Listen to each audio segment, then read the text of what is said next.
विभाग द्वारा समय समय पर आदेशित नियमों, आदेशों एवं पत्रों का समेकन जो विद्यालय संचालन के मूलभूत बिंदु हैं, जो विद्यालय का मूलभूत बिंदु है दोस्तों, वो किस प्रकार से है।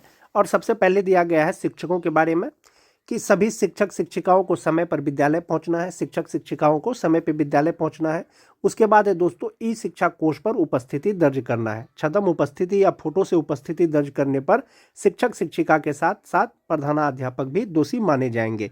यदि गलत तरीके से अटेंडेंस बनाया जाता है तो इसमें प्रधानाध्यापक भी दोषी होंगे दोस्तों। दूसरा है बिना अवकाश स्वीकृत कराए विद्यालय से अनुपस्थित नहीं होंगे। प्रभारी प्रधानाध्यापक द्वारा अवकाश स्वीकृत करने में परहेज नहीं किया जाएगा, लेकिन एक समय में अधिकतम 10% से ज्यादा शिक्षकों को अवकाश नहीं दिया जाएगा। अवकाश स्वीकृति में ध्यान रखा जाएगा कि शिक्षक के अवकाश में जाने से पठन पाठन बाधित नहीं हो, यानी प्रधानाध्यापक जो है अवकाश को स्वीकृत करने में संकोच नहीं करेंगे और एक समय में 10% से अधिक शिक्षकों को अवकाश नहीं देंगे। और यदि शिक्षक को अवकाश देते हैं तो उससे पठन पाठन बाधित नहीं होना चाहिए। दूसरा है विद्यालयों में पदस्थापित शिक्षक एवं शिक्षकेतर कर्मी विद्यालय कार्यालय अवधि में गरिमा युक्त औपचारिक परिधान में ही विद्यालय आएंगे और जीन्स टी शर्ट में विद्यालय नहीं आएंगे। उसके बाद है दोस्तों बैंक से वेतन निकालने के लिए शिक्षक शिक्षिका विद्यालय अवधि में बाहर नहीं जाएंगे। शिक्षक शिक्षिका अपने समस्याओं के लिए जिला कार्यालय में नहीं आएंगे। वे अपने समस्याओं से संबंधित आवेदन अपने प्रखंड शिक्षा पदाधिकारी कार्यालय में समर्पित करेंगे और जिस पर संबंधित प्रखंड शिक्षा पदाधिकारी समस्या का समाधान करेंगे। यदि आवश्यक हो तो उसको जिला कार्यालय में अग्रेषित करेंगे, जिसका समाधान जिला कार्यालय से किया जाएगा। यानी कोई भी शिक्षक शिक्षिका दोस्तों वो जिला कार्यालय उनको नहीं जाना है। यदि उनको कोई समस्या है तो प्रखंड शिक्षा पदाधिकारी को आवेदन देना है और प्रखंड शिक्षा पदाधिकारी के द्वारा उनका समस्या का समाधान कर दिया जाएगा। उसके बाद है दोस्तों प्रत्येक माह के 25 तारीख तक विद्यालय में पदस्थापित शिक्षक शिक्षिकाओं कर्मियों आधार ऑपरेटर सभी का उपस्थिति विवरणी संबंधित कार्यालय को उपलब्ध करा दिया जाए ताकि ससमय वेतन भुगतान किया जा सके। विलंब से गलत या अधूरा उपस्थिति विवरणी उपलब्ध कराने के लिए संबंधित प्रधानाध्यापक जिम्मेवार होंगे। यानी 25 तारीख तक सभी शिक्षकों का अनुपस्थिति विवरणी दे देना है। उसके बाद है दोस्तों विद्यालय एवं परिसर की व्यवस्था किस प्रकार से होना चाहिए। विद्यालय अवधि में किसी भी वर्ग कक्ष या भवन में ताला बंद नहीं रखना चाहिए या रखा जाए। अनुपयोगी जो सामान उपयोग नहीं होता है सामग्री को विद्यालय शिक्षा समिति के सहयोग से नीलामी कर दिया जाए। प्रधानाध्यापक कक्ष व्यवस्थित एवं सुसज्जित हो एवं इसमें सभी शिक्षकों का प्रोफाइल फ्लैक्स पर प्रदर्शित किया जाए। यानी प्रधानाध्यापक का जो कक्ष है दोस्तों वो व्यवस्थित होना चाहिए, सुसज्जित होना चाहिए और उसमें सभी शिक्षकों का प्रोफाइल फ्लैक्स प्रदर्शित होना चाहिए। उसके बाद है दोस्तों विद्यालय में अनावश्यक पाठ्य पुस्तक नहीं होना चाहिए। जिन बच्चों के पास पुस्तक नहीं है उन्हें उपलब्ध करा दिया जाए। अवशेष या अधिक पुस्तक अपने प्रखंड संसाधन केंद्र को उपलब्ध करा दिया जाए। यानी सभी बच्चों को किताब बांट देना। यदि किताब बचा हुआ है दोस्तों जो बच्चों को नहीं मिला है उसको दे देना है और जो बच जाएगा उसको प्रखंड कार्यालय में जमा कर दें। उसके बाद है दोस्तों स्वास्थ्य विभाग द्वारा उपलब्ध कराई गई विभिन्न दवा जैसे आयरन की गोली अल्बेंडाजोल आदि को निर्धारित समय पर एक्सपायरी डेट देखकर ही बच्चों को दिया जाए। आवश्यकता से अधिक का भंडारण विद्यालय में नहीं किया जाए। विद्यालय अवधि में विद्यालय के मुख्य द्वार बंद रखा जाए ताकि बच्चे विद्यालय अवधि में विद्यालय से बाहर नहीं जाए। जैसा कि अपर मुख्य सचिव द्वारा जो स्कूल का निरीक्षण किया जा रहा है दोस्तों वो देख रहे हैं कि बाहर में भी कुछ बच्चे ड्रेस में खेलते नजर आ रहे हैं, इसीलिए मुख्य द्वार को बंद रखा जाए ताकि बच्चे विद्यालय अवधि में विद्यालय से बाहर नहीं जाए। विद्यालय अवधि में अनाधिकृत प्रवेश वर्जित है। विद्यालय के सुरक्षा को ध्यान में रखते हुए विद्यालय में केवल प्रधानाध्यापक ही प्रेस ब्रीफिंग करने के लिए अधिकृत होंगे। कोई अन्य शिक्षक प्रेस को ब्रीफ नहीं करेंगे। उसके बाद है दोस्तों वर्ग कक्ष को व्यवस्थित रखना। क्या व्यवस्थित रखना? वर्ग कक्ष साफ सुथरा हो, अनावश्यक सामग्री नहीं रखी जाए। वर्ग कक्ष में पंखा और पर्याप्त रोशनी के लिए एलईडी बल्ब अथवा ट्यूबलाइट की व्यवस्था हो तथा बिजली के तार और उपकरण लटकते एवं खराब नहीं होना चाहिए। यानी जो वर्ग कक्ष है दोस्तों एक तो वो साफ सुथरा हो और अनुपयोगी सामान वहाँ पर नहीं रहना चाहिए और लाइट का जो है पर्याप्त प्रबंध होना चाहिए। बेंच डेस्क व्यवस्थित ढंग से रखा जाए। ब्लैक बोर्ड का कालीकरण प्रत्येक 3 माह पर किया जाए और सभी प्रधानाध्यापक के लिए ये निर्देश है कि प्रत्येक 3 माह में जो है ब्लैक बोर्ड का कालीकरण करना है।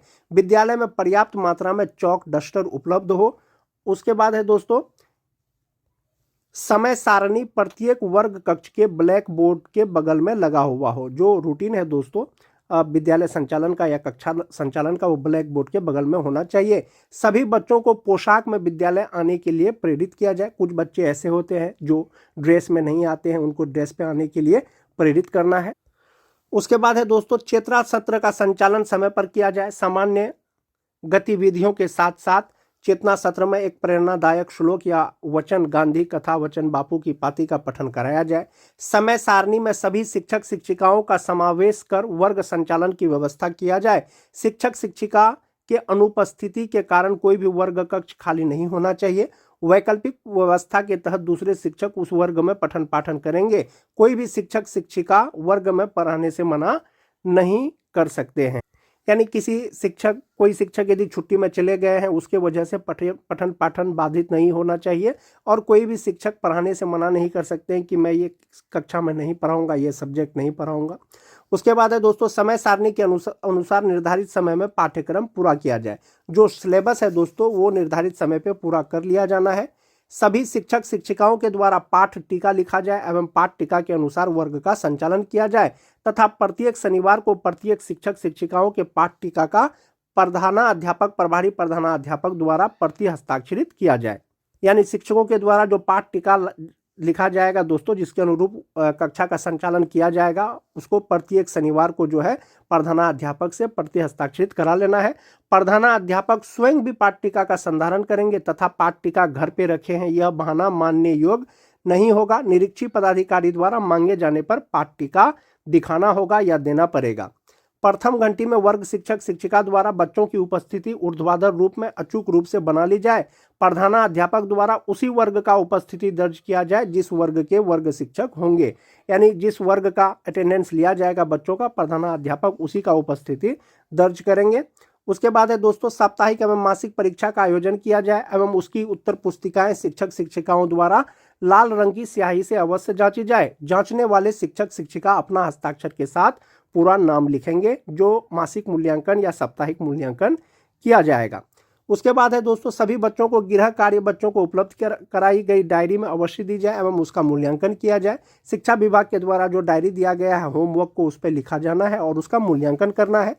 पुस्तकालय एवं प्रयोगशाला का उपयोग प्रतिदिन समय के अनुसार किया जाए। समय सारणी के अनुसार प्रयोगशाला और पुस्तकालय का उपयोग करने वाले बच्चों का नाम एवं वर्ग पुस्तकालय तथा प्रयोगशाला में रखे गए पंची में संधारित किया जाए, जिससे पता चल सके कि किस बच्चे ने किस तिथि को पुस्तकालय उपयोग किया एवं प्रयोगशाला में प्रयोग किया और क्या प्रयोग किया।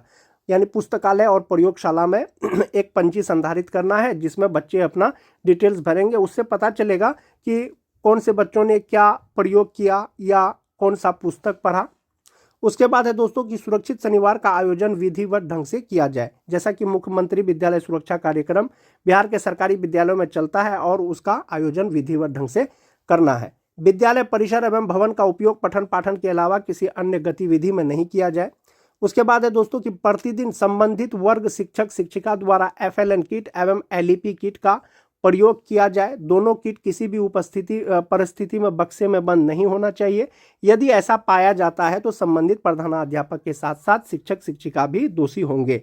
यानी जो FLN किट है, LEP किट है दोस्तों, उसका उपयोग डेली करना है, बच्चों के द्वारा करवाना है और वो बक्सा में बंद नहीं रहना चाहिए, अन्यथा की स्थिति में प्रधानाध्यापक और शिक्षक दोनों दोषी होंगे। उसके बाद है दोस्तों विद्यालय में अध्ययनरत बच्चों में वर्ग सापेक्ष शिक्षा एवं गुणवत्ता उपलब्ध कराने की जिम्मेवारी वर्ग शिक्षक शिक्षिका के साथ प्रधानाध्यापक की भी होगी। ICT लैब का उपयोग बच्चों द्वारा नियमित रूप से किया जाना है। उपयोग करने वाले बच्चों का उपयोग तिथि के अनुसार पंजी संधारित होनी चाहिए। स्मार्ट क्लास व्यवस्थित एवं सुसज्जित होना चाहिए तथा उसका उपयोग प्रतिदिन होना चाहिए। उसके बाद है दोस्तों खेल सामग्री अलमारी या बक्से में बंद नहीं होना चाहिए, उसका उपयोग प्रतिदिन बच्चों द्वारा किया जाना चाहिए। उसके बाद PM पोषण योजना संचालित विद्यालयों में मेन्यू का प्रदर्शन दीवार पर अवश्य किया जाए। भोजन बनाने से पूर्व रसोई घर भंडार गृह के साथ साथ रसोइया को भी निजी स्वास्थ्य पर ध्यान देना चाहिए। खाद्य सामग्रियों को धोकर ही उपयोग में लाया जाए, उसे ढककर रखा जाए। भोजन परोसने के पूर्व इसको चखने के उपरांत चखना रजिस्टर में दर्ज करने के उपरांत ही परोसा जाए।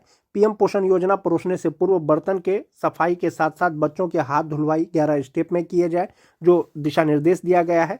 भोजन कराते समय बच्चों को जमीन पर ना बैठाकर दरी पर बैठाया जाए। शुक्रवार या रविवार को बच्चों को मौसमी फल और अंडा दिया जाए। किसी भी प्रतिकूल परिस्थिति आने पर स्थानीय स्वास्थ्य केंद्र एवं अस्पताल की सहायता ली जाए तथा तुरंत वरीय पदाधिकारी को सूचित किया जाए। जहां तक बात अभिलेख की व्यवस्था की है दोस्तों, प्रधानाध्यापक टेबल पर अनावश्यक अभिलेख जैसे पंजी एवं किताबें नहीं रखी जाए। विद्यालय शिक्षा समिति की बैठक प्रतिमाह कराई जाए एवं विद्यालय प्रबंधन समिति का बैठक प्रति 3 माह पर एक बार अवश्य कराई जाए तथा उसकी कार्यावली विधिवत ढंग से संधारित किया जाए। अभिभावक बैठक प्रत्येक माह के प्रथम अथवा अंतिम सप्ताह में निश्चित रूप से की जाए एवं उसकी कार्यावली विधिवत ढंग से की जाए। उसके बाद है दोस्तों कि जेबीएस खाता, विपत्र, अभिसरव, लेजर भंडार पंजी, टीपीए निर्गत पंजी एवं ड्राइंग लिमिट प्राप्ति पंजी का संधारण अचूक रूप से किया जाए। निरीक्षण में ये सब रजिस्टर आपसे मांगा जा सकता है, देखा जा सकता है। विद्यालय के खाते का पासबुक को प्रतिमाह अपडेट किया जाए। कैशबुक का लेखन प्रतिमाह किया जाए। विद्यालय अवधि में विद्यालय से संबंधित अभिलेख विद्यालय में उपलब्ध रहेंगे। विद्यालय में किए गए सभी प्रकार के व्यय का लेखा जोखा रखने की जिम्मेवारी संबंधित विद्यालय प्रधान की होगी। निरीक्षित पदाधिकारी द्वारा निरीक्षण के दौरान अभिलेख मांगने पर उसे उपलब्ध कराना प्रधानाध्यापक की जिम्मेवारी होगी। तो ये सब जो डॉक्यूमेंट है दोस्तों, ये जो अभिलेख की व्यवस्था है, स्कूल जांच में ये डॉक्यूमेंट आपसे मांगे जा सकते हैं, इसीलिए ये डॉक्यूमेंट को तैयार कर लेना है। उसके बाद शौचालय और पेयजल विभाग द्वारा चयनित एजेंसी के माध्यम से शौचालय और विद्यालय परिसर की सफाई किया जाना है। किसी भी परिस्थिति में विद्यालय अवधि में शौचालय में ताला बंद नहीं होना चाहिए। शौचालय उपयोग योग्य होना चाहिए, इसका दृढ़ता से अनुपालन किया जाए। पेयजल की व्यवस्था अच्छी होनी जाए। उसके बाद चापाकल या सबमर्सिबल पंप चालू हालात में होना चाहिए। चिन्हित मध्य माध्यमिक विद्यालयों में अधिष्ठापित वेल्डिंग एवं इंसिनरेटर का उपयोग बालिकाओं द्वारा होना चाहिए।